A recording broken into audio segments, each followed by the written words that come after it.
चल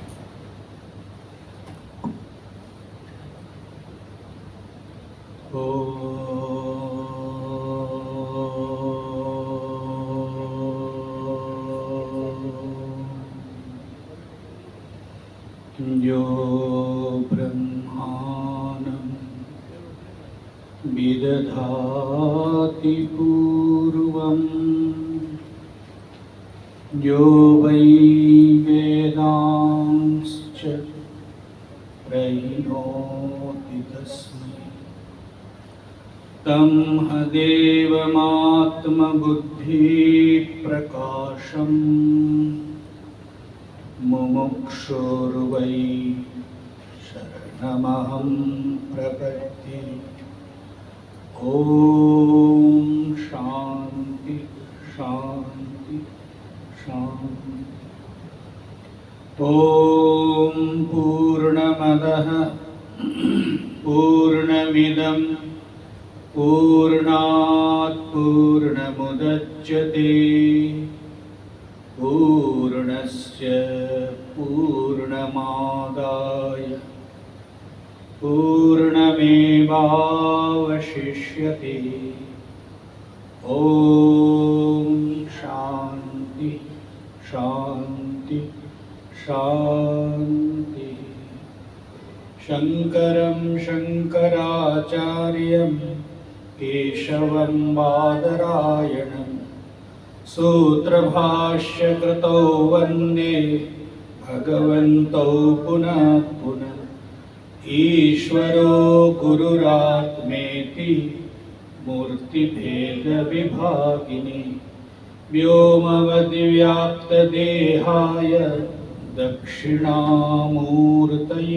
नमः।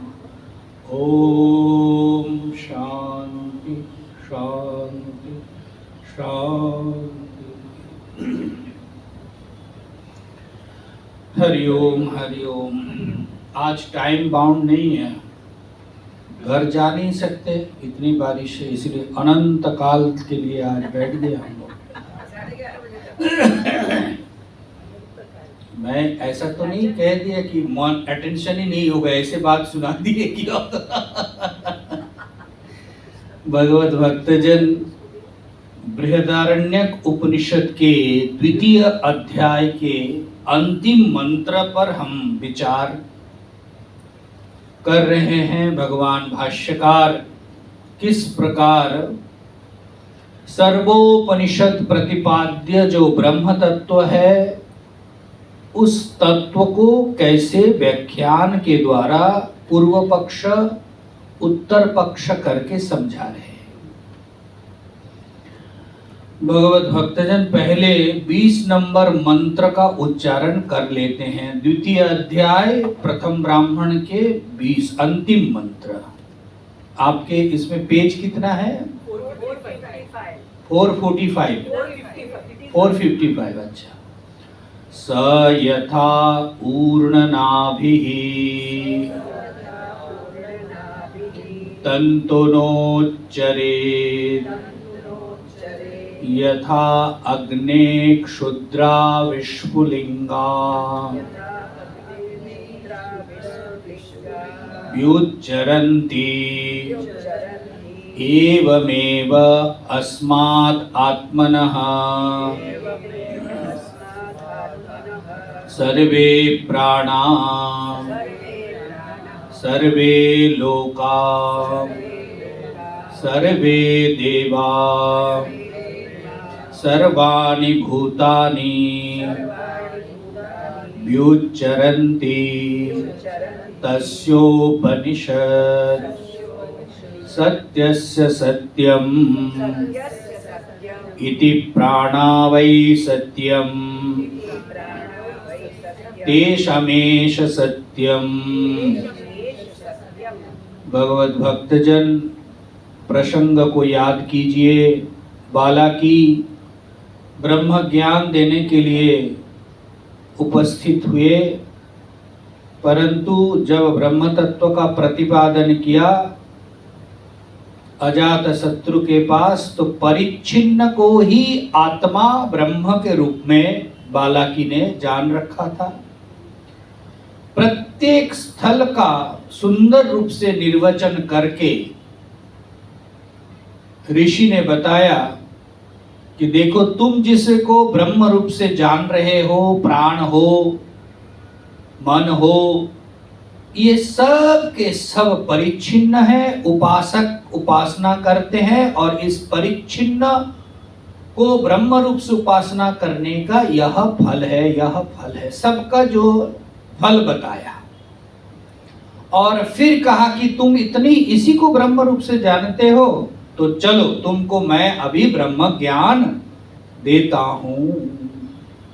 और वहां ले जाता है कोई सुप्त पुरुष के पास, जा करके उसको अपने नामों से बुलाता है, पुकारता है, लेकिन वो जगता नहीं है। फिर हाथ के द्वारा जब उसको झकझोरा तो वो उठा। अब बालाकी के सामने प्रश्न रखा, क्व तदा भूत उत आगात। वो कौन था, कौन आया और वो कहां था।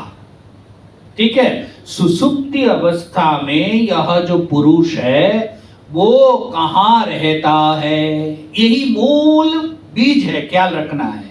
और इसी को लेकर पूर्व पक्ष कह रहे हैं, जो जागृत का अनुभव किया, जो स्वप्न दर्शन किया, वही सुसुप्ति में जाकर के रहा अज्ञान में, और वही महाराज इसे पुनः जागृत स्वप्न का अनुभव करता है। परंतु उससे कोई भिन्न वस्तु होगा जो नहीं था, आया। भेद पक्ष में पूर्व पक्ष का आशय है कि जो नहीं था वो आया महाराज। अब सिद्धांती कह रहे नहीं, जो जागृत का अनुभव किया, जो स्वप्न का दर्शन किया, जो सुसुप्ति में रहा, परंतु कोई इंद्रिय आदि व्यापार वहां नहीं रहा, वही महाराज इस पुनः बुलाने से आया। तो भेद पक्ष और अभेद पक्ष, कोई आत्मा इस जगत के जो नियंता है, करता है, वो आत्मा परिच्छिन्न रूप से मानता है, जीव रूप से, और वेदांती कह रहे नहीं, जो अपरिच्छिन्न है वही परिच्छिन्न रूप से व्यवहार के लिए इस प्रकार के व्यवहार करते हैं। समझाते समझाते नारायण दृष्टांत दिया कि देखो, तुम भिन्न करके नहीं समझ सकते। जैसे अग्नि विस्फुलिंगा यथा ऊर्ण नाभि, मकड़ी जो है अपने जाल स्वयं ही निर्माण करके उसी में वो घूमता रहता है। ठीक उसी प्रकार अग्नि के जो विस्फुलिंगा है, अग्नि के अलावा कुछ भी नहीं है, अग्नि ही मूल रूप में है। ठीक उसी प्रकार ये संपूर्ण जगत की जो तुम भिन्न रूप से, नाम रूपात्मक रूप से अलग अलग जान रहे हो, ये भिन्न नहीं है। मकड़ी के जाल की तरह, अग्नि के विस्फुलिंग की तरह वही एक सत्ता महाराज नाना नाम और रूप से विलसित है। इसी तत्व का पूर्व पक्ष और उत्तर पक्ष करके इस मंत्र के थोड़ा बृहत है भाष्य, हम लोग वहां तक पहुंचे हैं कि देखो, परिच्छिन्न व्यवहार जो है ना, दोनों में दिखने को मिलता है, चाहे ज्ञानी हो चाहे अज्ञानी हो। अज्ञानी जो है, आप चावल, सॉरी आप बोल दिया मैंने, अज्ञानी जो है चावल को चावल रूप से देखेगा कि नहीं, और ज्ञानी ब्रह्म देखेगा। हाँ ये देखना है कि नहीं भाई, खाना है, भूख लगे तो ज्ञानी क्या बोले, सब ब्रह्म है, ऐसा बोल के भूख मिटेगी महाराज।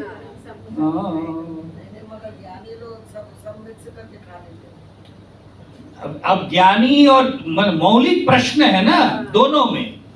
व्यवहार में ज्ञानी ये माला को माला रूप से देखेगा कि ब्रह्म रूप से देखेगा, बस इतनी प्रश्न है। हाँ माला ही दिखेगा, वहां उनको ब्रह्म नहीं दिखेगा, और माला दिखेगा परंतु उसमें ज्ञान है कि ये हम जो देख रहे व्यवहारिक सत्ता है, पारमार्थिक सत्ता। परंतु हम जब देखते हैं महाराज माला पहना दिया, गदगद हो गए, तो हमारा इफेक्ट देखो बिल्कुल अलग है ना अज्ञानियों का। और माला महाराज ना दे, किसी को बढ़िया दे दिए तो फिर वो आंख भी मिचो करके देख लेते, अरे इसको बढ़िया। अब बताओ किसी हुआ कि नहीं? तो इसका मतलब माला को हम कैसे देख रहे हैं अज्ञानी, और ज्ञानी की दृष्टि में क्या है? तो ये दोनों दृष्टि के अंतर है, विवेकी और अविवेकी। अब उसी को यहां देखिए, पेज नंबर आपका 478 में है ना, अविवेकी नाम भाष्य 478। चलिए, अविवेकिनाम विवेकिनाम च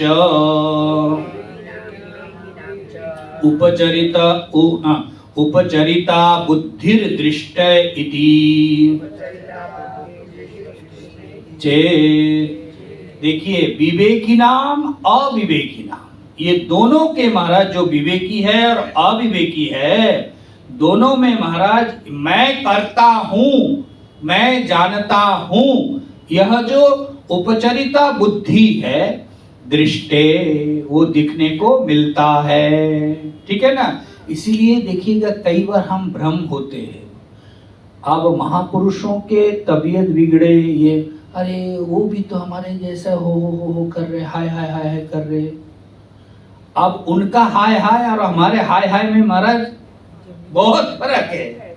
हम तो हाय हाय सचमुच हाय हाय करते, और वो तो महाराज जैसे लोगों को दुखी देख करके जैसे हमारा फील होता है, इस प्रकार से शरीर मन बुद्धि को बिल्कुल अलग करके वो देख रहे हैं। तो उन दोनों में व्यवहार में भले हम एक जैसे कष्ट पा रहे हैं, देख रहे हैं, और अक्सर हम लोग यही प्रश्न कर, महापुरुष कितना कष्ट पा रहे, देखो महाराज हम देख रहे कष्ट पा रहे, परंतु वो उतना ही डिटच होकर के बैठे हैं। तो इसीलिए प्रश्न उसी चित्त से है, अविवेकिनाम विवेकिनाम च उपचरिता बुद्धिर्दृष्टा इति चेत् न अविवेकिनाम, हाँ अविवेकिनाम मिथ्या बुद्धित्वात् विवेकिनाम च संव्यवहार मात्र आलम्बनार्थत्वात्। हाँ, अविवेक के लिए जो देख रहे हैं ना, अब वो माना बिल्कुल मिथ्या। अब देखो रज्जू में सांप दिखा, और अविवेकी तो मतलब बिल्कुल सांप ही दिखेगा ना, उसके लिए भय डर आदि कंपन आदि सब होता रहेगा। तो चूंकि जो नहीं है उसको उस रूप से समझा, मिथ्या बुद्धि। परंतु विवेकी नाम च, विवेकी भी उसको अगर सांप देखा, अगर ज्ञान हो गया, तो हमारा व्यवहार के लिए विवेकी नाम रूप को उठाते हैं, ग्रहण करते हैं। वास्तविक रूप से उनके अंदर वही सत्ता, एक सत्ता को ही वो अनुभव, इसलिए उनके व्यवहार महाराज ज्ञान हो गया, प्रारब्ध अनुसार शरीर है। अब वो ज्ञानी के जो व्यवहार है हमारे अज्ञानी जैसा ही लगेगा कि वो भी खा रहे हैं, वो भी पी रहे हैं, वो भी घूम रहे हैं, वो भी हंस रहे हैं, वो भी रो रहे हैं, वो भी बात कर रहे हैं, लेकिन उनका व्यवहार और अविवेकी का व्यवहार में एक अंतर होता है। और इसीलिए हम लोगों का ऐसे ही प्रश्न भी होते हैं ना कि भैया देखो वो इतने महापुरुष बड़े हैं, फिर भी उनकी इतना रोग, उतना व्याधि, महाराज प्रारब्ध से उसको ले आया, ऐसा नहीं। इस प्रकार से कहा, विवेकिनाम च संव्यवहार मात्र लंबनार्थत्वात्, वो विवेकी केवल व्यवहार के लिए उसको आलंबन बनाते हैं। यहाँ टीकाकार लिखते, संव्यवहार शब्द का अर्थ क्या है? सम्यक व्यवहार, तो कर्ता भोक्ता हम इत्यादि रूपः। हाँ, मैं करता, ऐसा नहीं कि आपका क्या नाम है, अरे मैं तो ज्ञानी हो गया, मेरा क्या नाम, ऐसे भड़केगा नहीं। तो उनका ये उत्तर होगा कि मेरा ये शरीर का नाम अमुक है, बोलेगा, व्यवहार तो लागे ना। तो इसीलिए ऐसा इस प्रकार से हमारा संव्यवहार कर्ता भोक्ता हम इत्यादि रूप संव्यवहार मात्र, मैं करता हूं, मैं भोगता हूं, वो व्यवहार के लिए महाराज उसको उतना तो वो ग्रहण करता ही है। आगे दृष्टांत दे रहे, यथा कृष्ण रक्तश्च आकाश इति विवेकिनाम अपि कदाचित कृष्णता रक्तता च आकाशस्य संव्यवहार मात्र अलम्बनार्थत्वं प्रतिपद्यते। हाँ, ये जो हम बोलते देखो आज ही देखिए ना, आकाश कितना काला है, तो विवेकी क्या हुआ, धला दिखेगा? व्यवहार के लिए बोलिए, इसको ख्याल रखना है। ऐसा नहीं कि उनका सब कुछ उल्टा हो जाए, विवेक ऐसा नहीं है। व्यवहार रक्तो कृष्णश्च आकाश, व्यवहार में जब अज्ञानी है तो बोले देखो आज कैसे आसमान पूरा काला, अथवा देखो सूर्योदय के समय कैसे लालिमा छा गए। तो ये जो रक्त है कृष्ण इति विवेकिनाम अपि कदाचित कृष्णता रक्तता च, महाराज विवेकियों के सामने भी वो कदाचित वो व्यवहार करते हैं, परंतु सम व्यवहार, इतना ध्यान रखना है, वो सम्यक केवल व्यवहार मात्र के लिए, न अलम्बनार्थत्वं प्रतिपद्यते, व्यवहार के लिए उसको इस प्रकार से वो कहता है अथवा व्यवहार करता है। जल को जल के रूप में ही, भोजन को खाना रूप में ही देखेगा, ठीक है ना। अब प्रारब्ध अनुसार शरीर है, भूख प्यास है, तो ज्ञानी हो गया तो भूख प्यास मिट जाए, ऐसा ही है क्या? प्रारब्ध, हम लोग क्या गलती करते हैं अधिकतर समय, तो इसीलिए वो ख्याल रखना है कि प्रारब्ध के अनुसार शरीर जब तक है मानो 100 साल का है, और उनको महाराज साधना करते करते तपस्या करते करते 80-82 साल में ज्ञान क्लिक हो गया। अब उनके प्रारब्ध से जो मिला संचित जो है वो तो भस्म हो गया, क्रियामान भी अलग रूप से परंतु जो प्रारब्ध हो तो भोग दे करके ही जाएगा, चाहे ज्ञानी हो चाहे अज्ञानी हो। अब वो ज्ञानी के अंदर आप महाराज 100 साल तक उनको जीना है, 85 साल में ज्ञान प्राप्त, 15 साल जीना है ना, तो 15 साल वो जो व्यवहार पक्ष है उसके लिए वो जैसा पहले था ऐसा ही, परंतु पहले 80 साल 82 साल के पहले जो रोग व्याधि व्यवहार में अलग था ये दृष्टि, ज्ञान के बाद वो दृष्टि। अभी हम लोग सब महाराज काला काला चश्मा पहने हैं और ज्ञानी जो है सफेद चश्मा पहन लेगा। अब बताओ, अब हम काला दिख रहे और ज्ञानी सफेद दिख रहे, परंतु व्यवहार के समय उनको पता होगा कि ये काला ही है, ठीक है ना।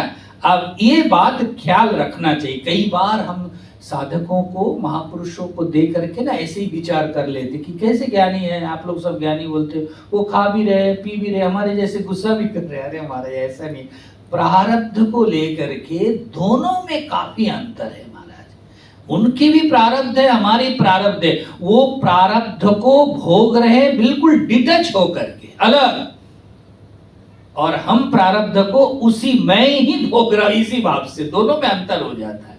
इस प्रकार से आलम्बनार्थत्वं प्रतिपद्यते इति न परमार्थतः। भाई आकाश को काला बोलो चाहे नीला बोलो, रक्त बोलो, परमार्थ रूप में पारमार्थिक रूप में आकाश न तो काला है न रक्त, इसलिए यहाँ कहते हैं न परमार्थतः।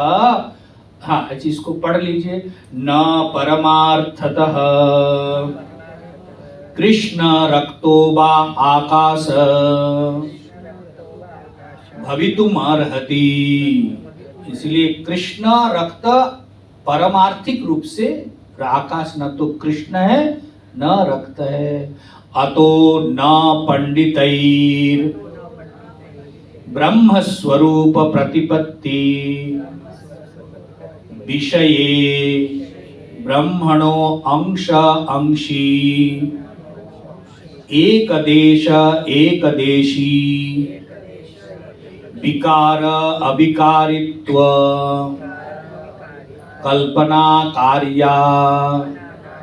इसलिए महाराज पंडित कल्पना कार्या न, ऐसा एक अर्थ कर लीजिए। पंडित मतलब जिनके पास वो ज्ञान है, विद्या है, उनके लिए ये सब कल्पना महाराज नहीं है, ठीक है ना। व्यवहार कर रहे हैं अलग बात, अंश अंशी, एक देश एक देशी, विकारी अभिकारी, ये सब जो है किसके लिए है महाराज?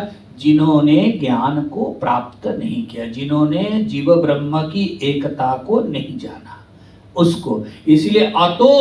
इसलिए न पंडित ही, पंडितों के लिए ये जो है विकल्प नहीं है कि कौन पंडित? ब्रह्म स्वरूप प्रतिपत्ति विषय में, ब्रह्म स्वरूप की प्रतिपत्ति ज्ञान के विषय में कल्पना उनके पास कुछ नहीं है।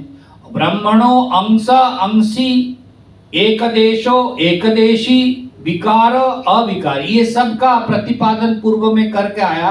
अब जो है आपके कंक्लूजन की ओर जा रहे हैं, इसलिए यहाँ बता रहे हैं कि अंश अंशी, एक देश एक देश। एक देश शब्द से हम लोग परिचय किया कल कि वो ना तो सावयव वस्तु है, अवयव होता तो महाराज एक देश में होते, और ठीक इसी लॉजिक को लेकर के अवयव होता, टुकड़े होते तो उसका अवयव अवयवी।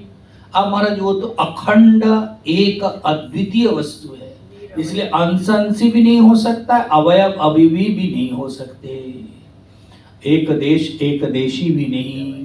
पंडितई सर्व कल्पना अपनयनार्थ सार परत्वात् सर्वोपनिषदाम। हाँ, इसलिए सर्व कल्पना अपनयन दूर करता हुआ सभी कल्पनाओं को महाराज निरसन करता हुआ सार परत्व, एक जो अखंड सत्ता है उसी को बताना सर्वोपनिषदाम, सभी उपनिषद के। इसलिए उपनिषदों के तात्पर्य क्या है? एक वाक्य, सब में आपको कथा कहानी अलग अलग मिल होता है, अलग अलग देखने को मिलता है, परंतु घुमा फिरा करके आपको तात्पर्य अर्थ क्या है? अखंडैक रस। इसलिए उपक्रमो उपसंहार अभ्यास अपूर्वता फलम अर्थवाद उपपत्तिश्च, ये षड्विधा तात्पर्य निश्चय। तो ये 6 के द्वारा आपको हरेक उपनिषद का, इसलिए कहते हैं ना कि उपनिषदों का तात्पर्य क्या है? बस एक वाक्य, जीव ब्रह्म की एकता। इसलिए ये दृष्टांत और उदाहरण आदि देख करके और जगत सृष्टि स्थिति लय आदि देख करके हम लोगों को लगता है कि भाई ये तो अलग है। कहते ये सब महाराज आपको समझाने के लिए है। आप भेद से परिचित है, अभेद से अपरिचित है, टुकड़ों से आप खुद को जानते हैं और अखंड से अपरिचित है। तो मैं जहां हूं वहीं से न शुरू करेगा। तो इसीलिए निष्प्रपंच में पहले आपको अध्यारोप करके बताइए है ब्रह्म में, ये है ब्रह्म में, ब्रह्म से जगत की उत्पत्ति, ब्रह्म से जगत में स्थिति, और फिर बाद में जाकर बता रहे नेति ने, ये नहीं ये नहीं ये नहीं, क्या है ऐसे करके बता भी नहीं सकते, ये है ऐसा नहीं बता, तब तो महाराज अलग हो गया। फिर मौनम व्याख्या प्रकटित पर ब्रह्म तत्व। इस प्रकार से सभी उपनिषदों का सार महाराज जीव ब्रह्म की एकता।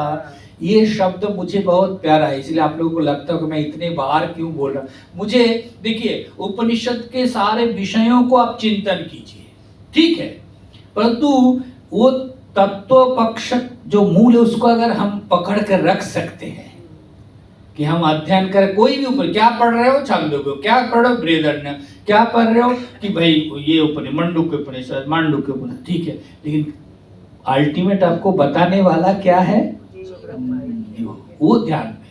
हम लोग जब परीक्षा देते थे ना, तो कभी कभी ऐसा होता था, मैथ का जो रिजल्ट है ना उसको याद रखते थे ये मूर्खता है ना, मैथ में ये इसका तो सॉल्यूशन इतना ही है। अब महाराज करते गए करते, अब बिगड़ गया, मान लो नहीं हुआ तो स्वयं ही जांच कर लेते थे ना कि भाई रिजल्ट तो वो आना है, आया नहीं है। इसी प्रकार अगर विचार करते करते अगर लगे कि अरे हम वहां तक नहीं पहुंच रहे, इसका मतलब स्वयं ही आप रियलाइज कर सकते हैं कि गलत है। इसलिए एक वाक्यता, जीव ब्रह्म की ऐक्य एक है, ये है सभी वेदांत का मूल मंत्र, मूल बेस। आप महाराज तुम कूदो ये करो, लेकिन वहां तक हमें पहुंचना है। विचार करते करते करते करते भेद तक पहुंच गए तो आप वहां यथार्थ बोध को आप प्राप्त नहीं कर सकते। इसलिए मुझे ये बहुत अच्छा लगता है कि ये हाथ में रखना है। कैसा भी तुम बोलो, पूर्व पक्ष कैसा भी बोलो, मेरा तो वहां तक पहुंचेंगे, बस ये ध्यान में रखना। हाँ, इसके लिए तर्क, शास्त्र प्रमाण, युक्ति तो आपको देना है, वो तो आपको समझना पड़ेगा। इसलिए श्रुति, युक्ति और अनुभव, ये तीन तत्व तो बहुत इंपॉर्टेंट है। मैं बोल दिया कि सर्वत्र ब्रह्म है, इतने बोलने मात्र से बाबा वाक्य प्रमाण नहीं होगा। आपके पीछे आप जो बोले इसमें शास्त्र प्रमाण, श्रुति प्रमाण है कि नहीं, और फिर श्रुति प्रमाण है तो सब ब्रह्म है, तो पूर्व पक्ष कुछ और तर्क करेगा, तो उसका खंडन के लिए युक्ति आपके पास है कि नहीं। और महाराज जिन्होंने स्वयं अनुभव किया उसकी बात तो क्या है। इसलिए ये तीन मुख्य है, श्रुति, युक्ति और अनुभव, नहीं तो फिर वो तत्व तो पकड़ में नहीं आते। इस प्रकार से बारंबार कह रहे सर्व कल्पनापनार्थ सार परत्वात् सर्व उपनिषदाम अतो हित्वा सर्व कल्पनाम आकाशस्य एव निर्विशेषता प्रतिपत्तव्या। हाँ, इसलिए महाराज सर्वो कल्पना हित्वा, हित्वा मतलब परित्याग करके, सारे कल्पनाओं को छोड़ करके, त्याग करके उस आकाश की तरह, क्या लिखते हैं, हित्वा सर्व कल्पना आकाशस्य एव, ये घटाकाश, मठाकाश, अलग अलग आकाश दिख रहे हैं ना, सारी उपाधियों को तोड़ो, क्या रहेगा महाराज, वो आकाश कभी भी वो छोटे दायरे में रहा ही नहीं। तो इसीलिए कहते हैं उसको छोड़ करके आकाशस्य इव निर्विशेषता प्रतिपत्तव्या, वो निर्विशेष। इसलिए ब्रह्म को कोई सविशेष करके आप जब तक समझ रहे हैं महाराज, उसकी अखंडता से आप खेल रहे हैं विशेष रूप से। इसलिए तो अपाणिपादम, उनके ना तो पांव है कि चलो ब्रह्म को थोड़ा प्रणाम कर, नहीं मिलेगा महाराज, ना तो हाथ है, आपको आशीर्वाद भी नहीं दे सकते। अब बताओ, ऐसे ब्रह्म की जरूरत है आप लोगों को? हमको तो आशीर्वाद चाहिए ना। देखो, यही बात अगर द्वैतवादियों के बीच में बोलो, उठ के चले जाएंगे, हमारे कृष्ण को ऐसे बोल रहे हैं। और लेकिन देखो, हकीकत में वही है, केवल एक रूप लेकर के उनके अंदर घुस गया है। तो महाराज मंसूरी लेके खड़े हो गए, और वही चैतन्य जो है धनुष बाण लेकर के आ गए। तो देखो राम जी बन गए। तो एक वो जो मूल सत्ता है उसको वहां तक हमें पहुंचना है। और इसलिए पहले हम लोग बात करके आए ना, सूक्ष्मया सूक्ष्म दर्शिवी, सूक्ष्म दर्शन करने वाला उसको देख सकते हैं, अन्यथा महाराज एक ही रूप को। इसलिए हित्वा सर्व कल्पना आकाशस्य एव निर्विशेषता प्रतिपत्तव्या, इसलिए सभी कल्पनाओं को त्याग करके आकाश की तरह, आगे वही दृष्टांत दे रहे हैं। आकाशवत् सर्वगतश्च नित्यः न लिप्यते लोक दुःखेन बाह्यः इत्यादि श्रुति शतेभ्यः। ऐसे 100 श्रुति मिलेगी महाराज। क्या? आकाशवत् सर्वगतश्च नित्यः, वो महाराज आकाश सर्वत्र ग है। आकाश जो है कहाँ नहीं है महाराज, कहीं भी आप ढूंढो आकाश महाराज सर्वत्र है। तो ये ब्रह्म जो है अमुक जगह है, अमुक जगह नहीं है, ऐसा आकाशवत् सर्वगतः, और सर्वगत होने पर भी कभी ऐसा नहीं कि वो अनित्य हो जाए, वो नित्य सदा विराजमान। इसको ध्यान में रखना। नित्य इसका मतलब है जब आप सुसुप्ति में जा रहे हैं उस समय भी उनकी अस्तित्व है वहाँ। जागृत और स्वप्न में इंद्रियों के साथ तादात्म्य हो करके उनकी उपस्थिति को हम अनुपस्थित जैसा मान लेते हैं, है विचार करने पर, परंतु इतने रूप रस गंध से इतने तादात्म्य हो जाता है कि वो है, वो थोड़ा सा ओझल सा हो जाता है। परंतु सुसुप्ति की विचार करो भाई, वहां भी अज्ञान है, परंतु चूंकि इंद्रिय आदि सारे व्यापार जो है स्तब्ध हो जाए, वहां साधक इसीलिए सुसुप्ति के साथ बड़ा, और इसी सुसुप्ति को लेकर के मांडुक्य कारिका ने क्या क्या बता दिया महाराज। इसलिए साधकों को चाहिए कि ये सुसुप्ति का विचार करें। हम लोग स्वप्न तक ही अटक जाते हैं ना, और हमारा स्वप्न क्या है, जागृत भी एक स्वप्न है, इसको देख देख करके नहीं, उस सुसुप्ति में जहां हमारा मैं हूं, अगर शरीर मन इंद्रिय विशिष्ट वाला मैं हूं, मैं ही सोया और वहां ये सारी इंद्रिय सब ठीक है, तो वहां कहां जा रहे इंद्रिय, तत्त व्यापार कहां जाकर के सम्मिलित हो जा रहे। और फिर महाराज जब उठ के आते हैं सारा, अरे ये क्या स्पार्किंग है महाराज, तो वो जो स्पार्क किया, बारूद अगर ना हो तो माचिस को कितना भी तिल्ली घिसो जलेगा, तो वो कहां था वो बारूद, अभी जल करके सारा देख रहे सुन रहे, तो वो कहां बैठा था, कौन था, कहां से आया, यही तो मूल प्रश्न था। तो उसको थोड़ा चिंतन करो। और अगर महाराज सुसुप्ति में जाते समय ये सब मिट गया, बुझ गया, खत्म हो गया, तो जगने के बाद मैं जो काम छोड़ करके गया था, मैं जो परिवार को छोड़ करके गया था, उसी का कैसे अनुवर्तन होता है, ये विचार। इसलिए इस प्रकार से आकाशवत सर्वगतश्च नित्यः, वो नित्य है महाराज। कठोपनिषद श्रुति इसलिए कहते हैं त्रिषु धामसु यद् भोग्यम भोक्ता भोगश्च यद् भवेत् तेभ्यो विलक्षण साक्षी चिन्मात्रोऽहं सदा शिव। वो चिन्मात्र स्वरूप है। देखो उसमें भोक्ता भोग्य विषय सब अलग अलग है तीनों धाम में। त्रिषु धाम, तीन धाम, तो तीन धाम क्या है, जागृत स्वप्न सुसुप्ति। तो ये तीनों धाम के भोक्ता भोग भोग्य सब अलग अलग है। ये तीनों से कोई वास्ता नहीं है महाराज आपका। तेभ्यो विलक्षण, उससे विलक्षण जो चैतन्य है उसका स्वरूप है। और वो क्या है, कहते हैं साक्षी सब। ऐसा मत सोचो कि वो अंधा है, वो सब जान रहे और सब महाराज उठा करके रख रहे। साक्षी मैं हूं। साक्षी कौन है महाराज, दो पक्ष में जब कोर्ट में जाता है साक्षी देने के लिए, वो निरपेक्ष होता है कि नहीं, किसी पक्ष के साथ उसका होगा तो नहीं ये तो उनके पक्ष का लोग है, ये इनका साक्षी नहीं माना जाएगा।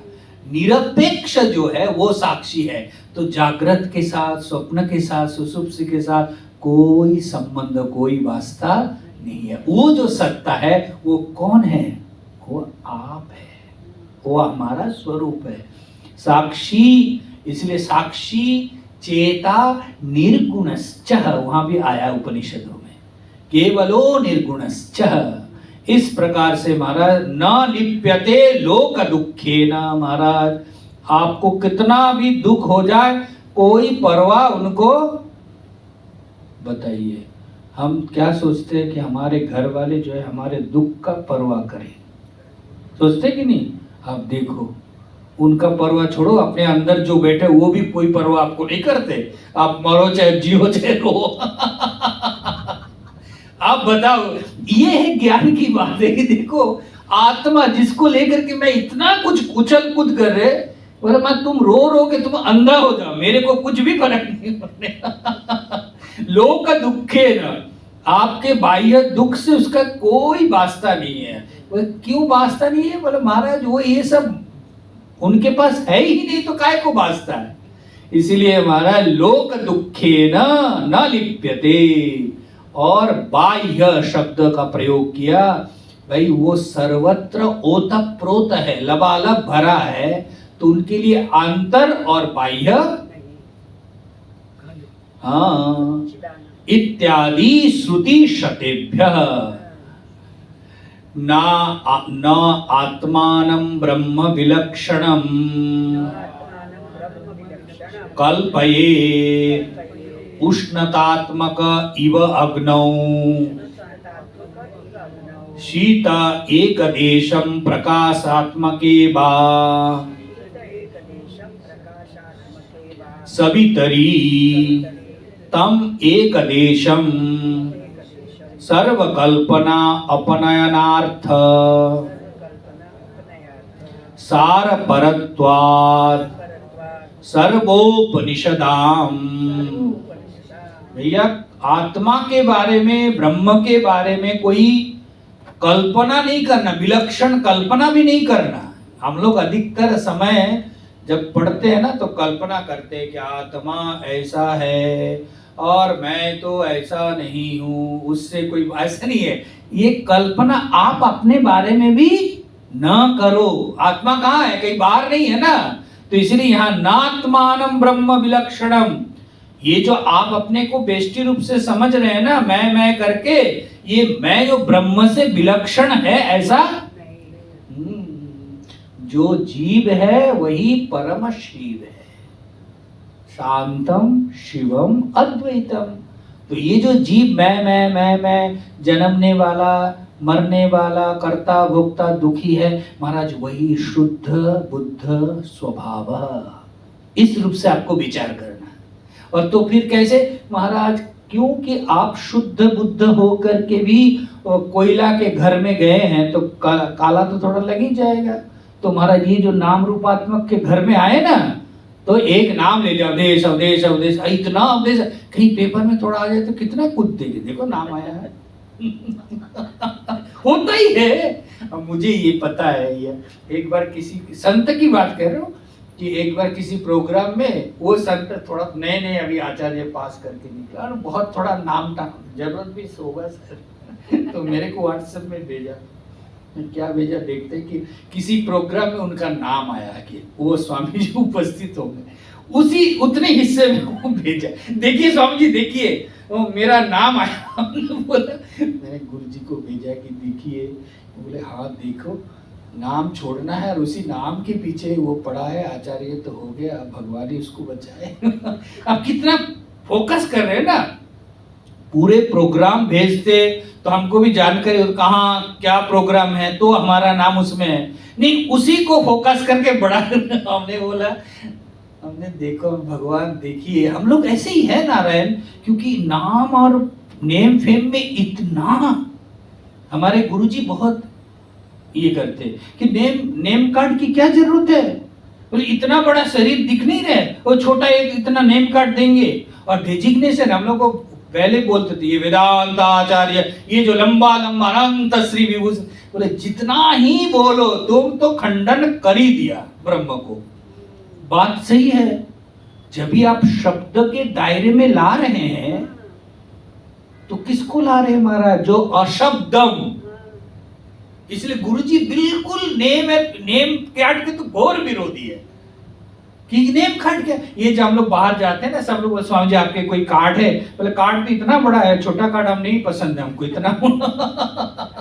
ये और हमारे ब्रह्मलीन गुरुजी तो, और मैं एक बार उनके साथ जा रहा था लंदन, तो टिकट काटने के पहले ये करना, इंश्योरेंस करना पड़ता है ना।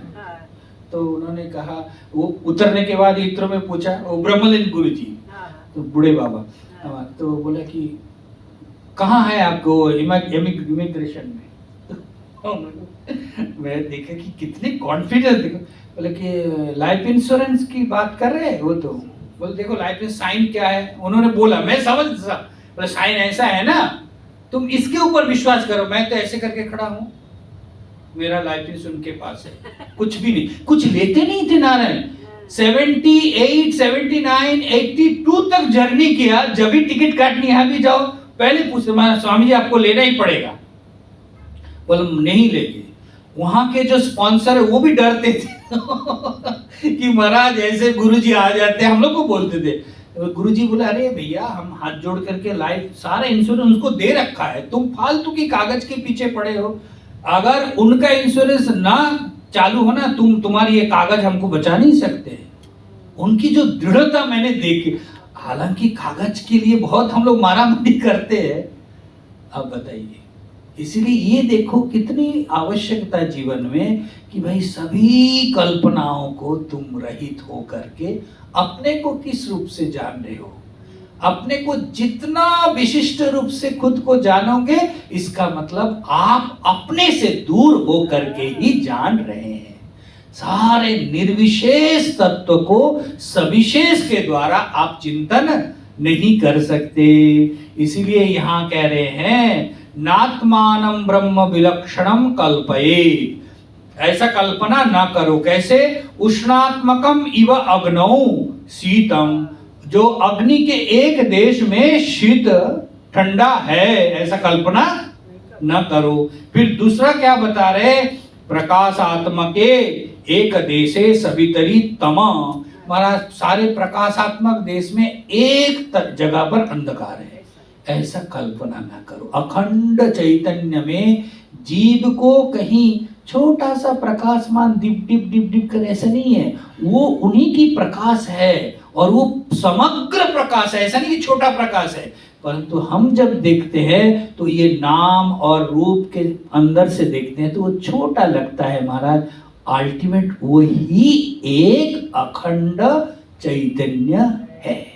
इसलिए यहाँ दो दृष्टांत कितना सुंदर कि वही अग्नि के एक देश में शीत है, ऐसा भी आत्मा को न मानो जीव को, और प्रकाशात्मक सभी तरी सूर्य प्रकाशात्मक है, उसके एक साइड में थोड़ा अंधेरा जैसा जीव है। बोला ना ना ना, ये कल्पना तुम नहीं कर सकते। सर्व कल्पना अपनयनार्थ, सभी कल्पनाओं को दूर करो। सारवत्वात् सर्व उपनिषदाम, हमारा सार तत्व तो है उपनिषदों का वक्तव्य यही है कि वो जो नित्य अखंड एक रस तत्व है वो सर्वत्र सदा और समान रूप से सर्वत्र है। उसको यहाँ है यहाँ नहीं है ऐसा नहीं है, प्रकाश अलग लेकिन वो अखंड एक रस। यहाँ जितना हिस्सा है, जो जितना है वहां सब में उतना ही है। ऐसे नहीं कि टुकड़ा टुकड़ा करके, हजार टुकड़ा करके वो अपने को बिखर दिया अग्नि विस्फुलिंगावत, ऐसा नहीं है। इसलिए कोई कल्पना नहीं करना। ये जो मैं विचार कर रहा था, ये जो कल्पना शब्द है ना, बहुत इंपॉर्टेंट। हम लोग का जब शिविर होता है, गुरुजी बताते कि आंख बंद करके ध्यान मत करो, आंख खुले रखो। बोले आंख बंद करते ही हम कल्पना की जगत में घूम जाते हैं। बिल्कुल, इसलिए आंख को अर्धनिमीलित नेत्र रखो और जो सामने है उस पर विचार करो। ये तो मैं जो बोल रहा हूं उसको सुनते हैं, उसका विचार करो। मैं बोल रहा हूं और तुम आंख बंद किए हो, तो आंख बंद किए मतलब किसी कल्पना में तुम अपने घूमने निकल गए। आंख बंद मत करो। इसलिए कहते कल्पना नहीं, आत्मा, परमात्मा, ईश्वर, इसके बारे में हम बहुत सारे कल्पनाओं कर लेते हैं। तो हमारी कल्पना नहीं, शास्त्र का जो निश्चय है उस पर थोड़ा फोकस करो। फोटो खींचते हैं ना आप लोग कभी मोबाइल में, और वो देखने एक स्क्वायर टाइप के, उसमें थोड़ा सा ऐसे टक मारो तो वो कैसे फोकस हो जाते हैं। तो हमारा भी वही फोटो ही खींच रहे हैं ना, तो टक मार के फोकस हमको कहाँ करना है? अखंड एक रस चैतन्य, वो देखो कितना फोकस हो जाएगा। नहीं तो फिर मुश्किल है हमारा। इसीलिए यह सर्व कल्पना, ये सारी कल्पनाओं को आप देख रहे हैं, व्यवहार कर रहे, परंतु आपके अंदर एक अनुशुद्ध, एक नित्य धारा हो कि वो तुम्हारा अखंड एक रस है। यहाँ जो है वो अखंड है, एक रस है, वो सर्वत्र ओतप्रोत है। अब हम समझ नहीं पा रहे, वो हमारी त्रुटि है, साधना की कमी है। तो है एक, जैसे कैनवास में सारे अंकन, पानी भी है, सूर्य उदय भी है, लड़ाई भी है, सब कुछ दिख रहा है, अग्नि भी है, परंतु मूल रूप में कपड़े के अलावा बस। ऐसा ही महाराज कल्पना नहीं और निर्विकल्पक उस तत्व को समझना ही सभी उपनिषदों का मूल वक्तव्य है। तस्मात् नाम रूपोपाधि निमित्ता एव आत्मनि असंसार धर्मिणी सर्वे व्यवहारा इसलिए महाराज ये जो नाम रूपात्मक आत्मा निर्विशेष है, ठीक है ना, बिल्कुल निर्विशेष है। और महाराज वो संसार धर्मी आत्मा में सभी जो है कल्पना अपने असंसारी में संसारित्वादि धर्म का कल्पना करके आप व्यवहार कर रहे, मूल रूप में उपाधि से रहित आपका अस्तित्व है। अब देखो आप स्वयं ध्यान करने बैठे हैं, मैं कौन हूं, पहले ही देखो एक स्पर्श होगा कि मैं इस नाम और इस रूप वाला हूं, अमुक देश विशिष्ट हूं। अच्छा इसको भी हटाया तो मैं कौन हूं, तो फिर आएगा मैं सुखी दुखी कर्ता के रूप में। अरे ये भी तो एक परिच्छिन्न है, मैं कौन हूं। अब जाते जाते आप वहां तक आपको पहुंचना पड़ेगा, वही आपके अल्टीमेट ध्यान है। तो सारी उपाधियों को कैसे आप काट करके जा रहे, मैं मनोमय कोश नहीं, मैं प्राणमय कोश नहीं, मैं विज्ञानमय कोश नहीं, मैं आनंदमय भी मैं, आप बताओ। इस प्रकार से निरूपाधिक तत्व तो आपको पहुंचना है। इसलिए असंसार धर्मिणी सर्वे व्यवहारा, जो असंसारी है वो संसारी बन करके व्यवहार कर रहे, लेकिन आप व्यवहार के लायक, आप अव्यवहारी है। लोग बोलते नहीं ये तो समाज के लायक नहीं है। अच्छा है, समाज समाज के लायक बन बन करके ना हम अपने और ज्यादा नाश किया है। तो ये तो कहीं के लायक नहीं है, सचमुच हम कहीं के ही लायक नहीं है, शास्त्र बता रहे ना। अब इसको अगर ध्यान करें तो महाराज देखो कोई बोल दे कि तुम तो एकदम नालायक हो, लगता है कि नहीं? क्यों लगता है? क्योंकि लायक अपने साथ उसका तादात्म्य बना कर रखा ना, नाम रूप पदवी और धन वैभव भी। लेकिन जब कोई नालायक उसको एक्सेप्ट करना बड़ा मुश्किल होता है। तो हकीकत में तो नालायक ही है वास्तव में, लेकिन हम सापेक्ष को देखते हैं ना जगत के, उसकी तरफ से जब हमको मिलता है तब चोट पहुंचती है। वस्तुतः हमारा हम तो किसी के लायक, इसीलिए कहते हैं ना आप तो आप ही है, आप आम नहीं है, तो आप तो आप ही है महाराज। ओम पूर्णमदः पूर्णमिदं पूर्णात् पूर्णमुदच्यते पूर्णस्य पूर्णमादाय पूर्णमेवावशिष्यते। ओम शांति शांति शांति। शंकरं शंकराचार्यं केशवं बादरायणं सूत्रभाष्यकृतो वन्दे भगवन्तौ पुनः पुनः। ईश्वरो गुरुरात्मेति मूर्तिभेद विभागिने व्योमवद्व्याप्तदेहाय दक्षिणामूर्तये नमः। ओम शांति शांति शांति। नमः पार्वती।